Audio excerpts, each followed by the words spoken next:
Hi, thank you for being part of the care team for Bob Haas. I'm his daughter, Kristen. My siblings and I are aware of how tricky it is to interact with Dad's cochlear implant and the processor that is part of that hearing solution. We wanted to provide a little instruction that we hope you will find helpful. When Dad can't hear you, it makes it extremely difficult for him to share and for you to understand what he needs. To start, the following conditions must be true for Dad to be able to hear pretty much anything. His processor must be charged, and his processor must be turned on, and his processor must be properly placed on his head on the right side towards the back of his head, and his head position must be such that the processor has access to sound. The processor has a microphone on it that is used for the source of sound that his ear hears. If any of these conditions are not met, then he likely cannot hear anything. And so they must all be true and be met for him to be able to hear you. I wanted to show you a few things. So I'm going to turn this camera around. Okay, so we have a couple chargers here. This white charger is the charger used for his processor.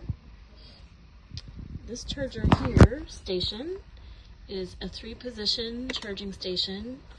We don't use the small round circle that's white or the middle section, but this section is used for charging his phone.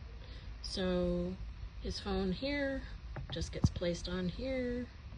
You'll hear a magnet and it will get a charging symbol while it's charging. This will have a lightning look to it.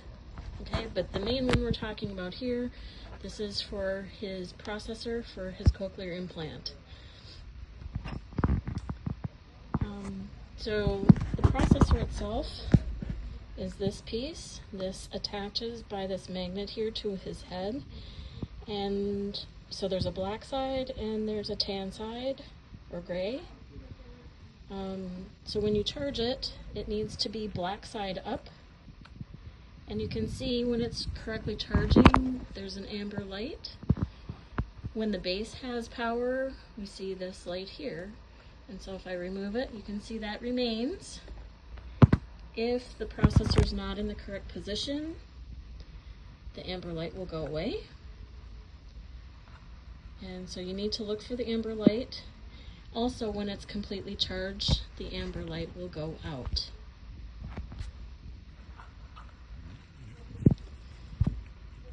Okay, let's talk a little bit about how to work with this thing.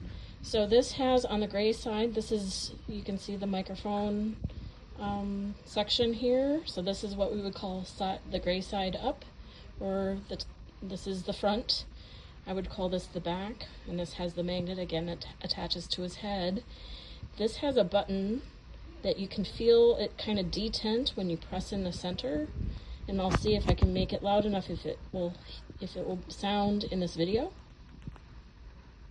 Okay, I pressed it down and up. So now I'm going to press and hold for a little bit, and you can see there's a light there. It was a white light, then a blue light, and now it is flashing red. That means that I just turned it on, and that flashing red means it is not currently attached to his head, so it's not made a connection with the cochlear hardware that's inside his head. Okay, when I attach it to his head, and I'll do so now, you'll see that red flashing will change to green temporarily, and then it will fade. So here it goes behind his right ear. You see the green, and then it disappeared. And that means it's turned on and working. Okay, I'm going to take it off again. Okay, so again, it's turned on, it's flashing red. Okay, now if I want to turn it off, I just push the same button, hold it for a second or two. There it goes, I pressed it. We're going to see a flash of white, then blue. I'm letting go. and it fades to nothing. So now it is turned off. Okay, and on and off, you press that center button. Now I'm gonna press it, I'm gonna turn it on again. Press and hold.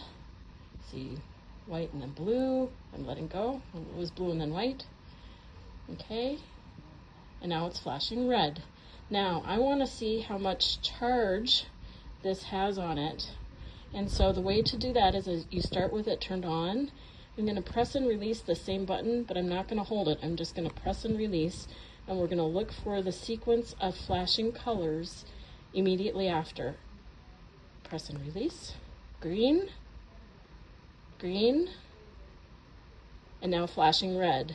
So that is a level of charge that is 50 to 75%.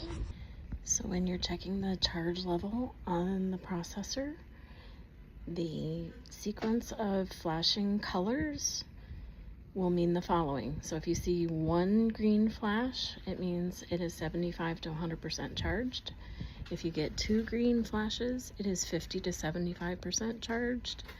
If you have three orange flashes, it's 25 to 50%. And if you have four orange flashes, it is low to 25%. And if you don't see any other colors other than red, then it is very low and you probably need to charge it. After checking the charge, okay, so it's on, you do a quick press and release, you see flashing of a certain number of times of certain colors. Then at the end of that, it will return to just flashing red. That means it's just turned on and ready to attach to his head. So to review, all of the following conditions must be met for Dad to be able to hear you. The processor must be charged. It must have enough power to operate. It must be turned on.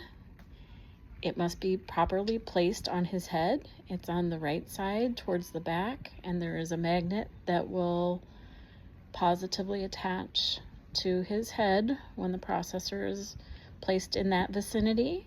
And his head position must be such that the processor has access to sound. The processor has a microphone on it that's used as a source for the sound that his ears hear. Thank you for your special care of our special dad. Thank you.